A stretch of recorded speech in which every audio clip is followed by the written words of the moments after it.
ഞാൻ പറയുന്നത് താങ്കളുടെ സിനിമകൾ പരാജയപ്പെടുകയും കാഴ്ച നമുക്ക് അതിലേക്ക് വീണ്ടും ഒരു കോൾ ഉണ്ട്, നമുക്ക് എടുത്തിട്ട്. ഹലോ ഹലോ ഹലോ ആരാണ്?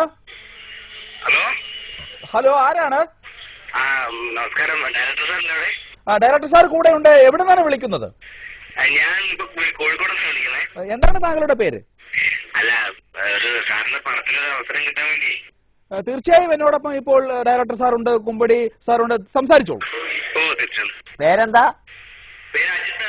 അജിത്ത്. Ajith, okay okay. സാറിന്റെ സിനിമയിൽ ഒരു അവസരം കിട്ടാൻ വേണ്ടി ആ ഇറങ്ങാൻ ഒരുപാട് നാളായി. അതല്ലേ? സാറിന്റെ വീട്ടിലേക്ക് 2 വർഷം അന്വേഷിച്ചു വന്നിരുന്നു. ആ, ഞാൻ വീട്ടിൽ സാധാരണ ഉണ്ടാവാറില്ല. ഞാൻ ഈ കഥയും അതിന്റെ കഥാപാത്രങ്ങളുമായിട്ട് ഞാനിങ്ങനെ കാടുകളിൽ കൂടി അലഞ്ഞു തിരിഞ്ഞ് നടക്കുകയാണല്ലോ. ആ, എന്റെ ലോകം എന്ന് പറയുന്ന മറ്റൊന്നാണ്. ആ, ഞാൻ അഭിനയിച്ച് പരിചയമുണ്ടോ? ഇതിനു മുമ്പ് അഭിനയിച്ച് പരിചയമുണ്ടോ? ഇതിനു മുമ്പ് ഞാൻ നാടകങ്ങളൊക്കെ അഭിനയിച്ചിട്ടുണ്ട് സാർ. നാടകങ്ങൾ എന്ന് പറയുന്ന ഏത് തരം നാടകങ്ങൾ? നാടകങ്ങള് ഞാൻ പുരാണ നാടകങ്ങളാണ് കൂടുതല്. പുരാണത്തിലെ ഏത് വേഷമാണ് കെട്ടിയിരുന്നത്? ഞാൻ കൂടുതലായിട്ട് ഹനുമാന്റെ വേഷം ചെയ്തത്. ഹനുമാൻ.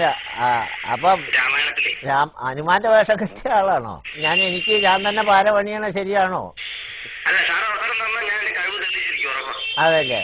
അജിത്തിന്റെ ഫോട്ടോയും ഫുള്ള് വിലാസവും ഒന്ന് ഇങ്ങോട്ട് അയച്ചു തന്നാൽ നമുക്ക് സാറിനത് ഏൽപ്പിക്കാൻ കഴിയും. അഡ്രസ്സും വേണം, വിലാസവും വേണം. വിലാസവും അഡ്രസ്സും കൊടുക്കണമെന്നാണ് സാർ പറയുന്നത്. ഓക്കെ, ഞാൻ അയച്ചുതരാം സാറേ. ശരി. അപ്പൊ തീർച്ചയായും വിളിച്ചതിന് ഒരുപാട് സന്തോഷം. എന്തെങ്കിലും ഉണ്ടെങ്കിൽ അറിയിക്കാം അജിത്ത്. ഓക്കെ, താങ്ക് യു സാറേ. Thank you. എനിക്ക് ആണുങ്ങൾക്ക് ചാൻസ് കൊടുക്കുന്നത് തീരെ ഉമ്മാരും നന്ദിയില്ലാത്തവന്മാരെ. ഇപ്പൊ തന്നെ അവൻ എനിക്കൊരു ഭാര പണതു. ഞാൻ മറ്റൊരു കാര്യം ചോദിച്ചോട്ടെ, താങ്കൾ ഇപ്പോൾ മറ്റൊരു രീതിയിൽ താങ്കളുടെ സിനിമാ സങ്കല്പവുമായി ബന്ധപ്പെട്ട് ചോദിക്കാൻ, ഒരു വാണിജ്യ സിനിമയും അതായത് ഒരു കച്ചവട സിനിമയും അതായത് ഒരു കൊമേഴ്ഷ്യൽ സിനിമയും ഒരു അവാർഡ് സിനിമയും തമ്മിൽ എന്താണ് പ്രകടമായ ഒരു വ്യത്യാസം? എന്റെ അഭിപ്രായത്തിൽ ഈ അവാർഡ് സിനിമയും കൊമേഴ്ഷ്യൽ സിനിമയും തമ്മിൽ രണ്ട് അന്തരങ്ങളാണുള്ളത്. ഈ എന്താ പറയുക, അജവും ഗജവും പോലെ എന്ന് പറയുന്ന പോലെയാണ്. അവാർഡ് സിനിമ എന്ന് പറഞ്ഞാൽ അവാർഡ് സിനിമയും ഈ വാണിജ്യ സിനിമയും 2 തലങ്ങളിലാണ്. അവാർഡ് സിനിമയുടെ പ്രത്യേകത എന്താന്ന് വെച്ചാൽ മെയിനായിട്ട് ഈ അവാർഡ് സിനിമകൾക്ക് അവാർഡ് കിട്ടും, മനസ്സിലായോ?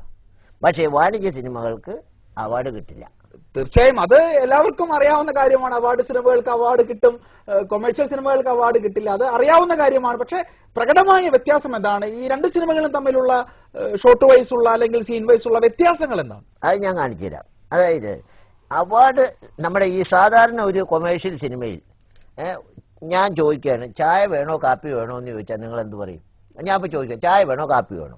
ചായ മതി. ഇപ്പം നിങ്ങൾ വീട്ടിൽ വരുമ്പോൾ അല്ലേ? ഇതേ സീൻ തന്നെ അവാർഡ് സിനിമയിലാണെങ്കിൽ സംഗതി മാറി. ഇപ്പോൾ അവാർഡ് സിനിമയിൽ ഞാൻ ചോദിക്കുകയാണ്, ചായ വേണോ? ഇപ്പം നിങ്ങൾ എന്നോട് ചോദിച്ചേ, ഞാൻ പറഞ്ഞുതരാം. അവാർഡ് സിനിമയിലാണെങ്കിൽ ചായ വേണോ കാപ്പി വേണോ ചോദിച്ചാൽ മതി. താങ്കൾക്ക് ചായ വേണമോ അതോ കാപ്പി വേണമോ?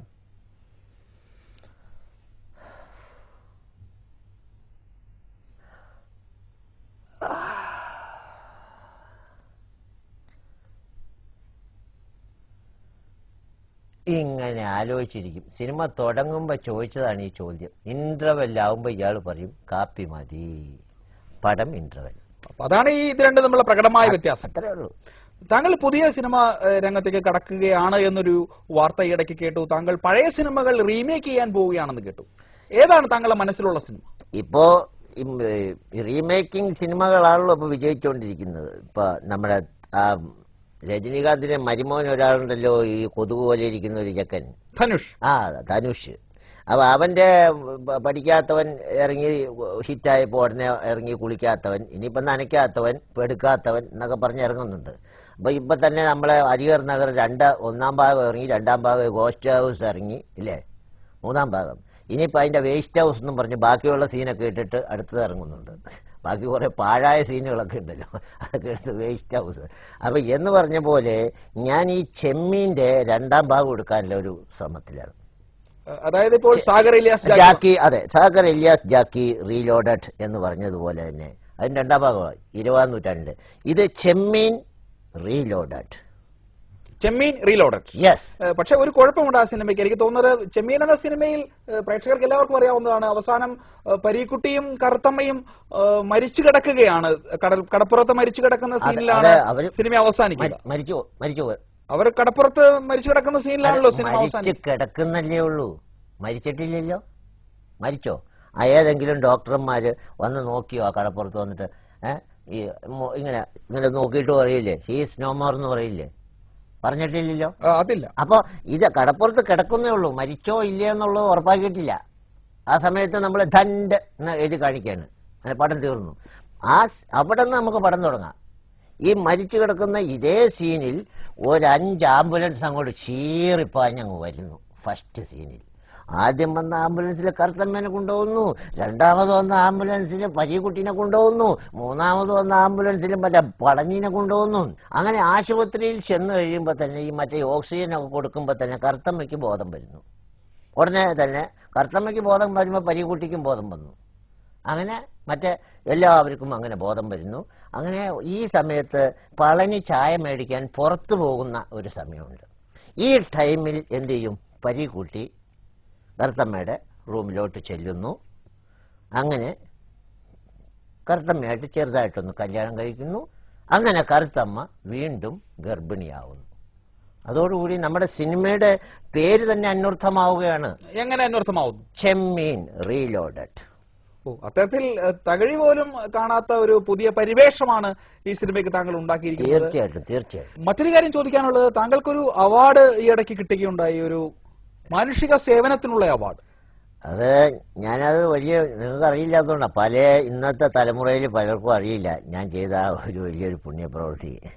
താരങ്ങൾ പ്രതിഫലം ഇപ്പോൾ കുറയ്ക്കുകയാണ് എന്നൊരു വാർത്ത ഈയിടയ്ക്ക് പരന്നു. സിനിമയുടെ രക്ഷയ്ക്ക് വേണ്ടി താരങ്ങൾ സ്വയം പ്രതിഫലം കുറയ്ക്കുകയാണ് എന്നാണ് പറഞ്ഞത്. വർഷങ്ങളായി മലയാള സിനിമയിൽ നിൽക്കുന്ന ഒരാളെന്ന നിലയിൽ താരങ്ങൾ പ്രതിഫലം കുറയ്ക്കുന്നതിനോട് താങ്കളുടെ പ്രതികരണം എന്താണ്? എനിക്ക് യാതൊരു താല്പര്യമില്ല. പ്രതിഫലം കുറവായത് കൊണ്ടായിരിക്കാം പലപ്പോഴും നടിമാരെല്ലാം അന്യഭാഷകളിലേക്ക് ചേക്കേറുകയാണ്.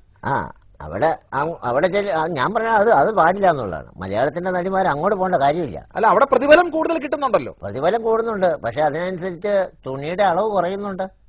അത് നമ്മൾ മനസ്സിലാക്കണം. തീർച്ചയായും നമ്മൾ ഈ പറഞ്ഞാൽ ഇപ്പോ നമ്മുടെ യുവതിന്ന് ഒരു നടി, നമ്മുടെ ഇവിടുത്തെ ഒരു പ്രശസ്തയായ നടി, എന്താ 1 താരയോ 2 താരയോ അങ്ങനെ ഏതോ ഒരു നടി ഉണ്ടല്ലോ, അവിടെ ചെല്ലുമ്പോൾ പാമ്പിന്റെ സ്വഭാവം അവൾക്ക്. അതറിയില്ലേ? ഇല്ല. ഇവിടെ ഇന്ന് ഒരു പ്രശ്നമില്ല. അവിടെ ചെന്ന് കഴിയുമ്പോ എന്താ ഈ തുണി അങ്ങ് അഴിച്ചു കളയും. ഈ പാമ്പ് പടം പൊഴിക്കും എന്ന് പറഞ്ഞു.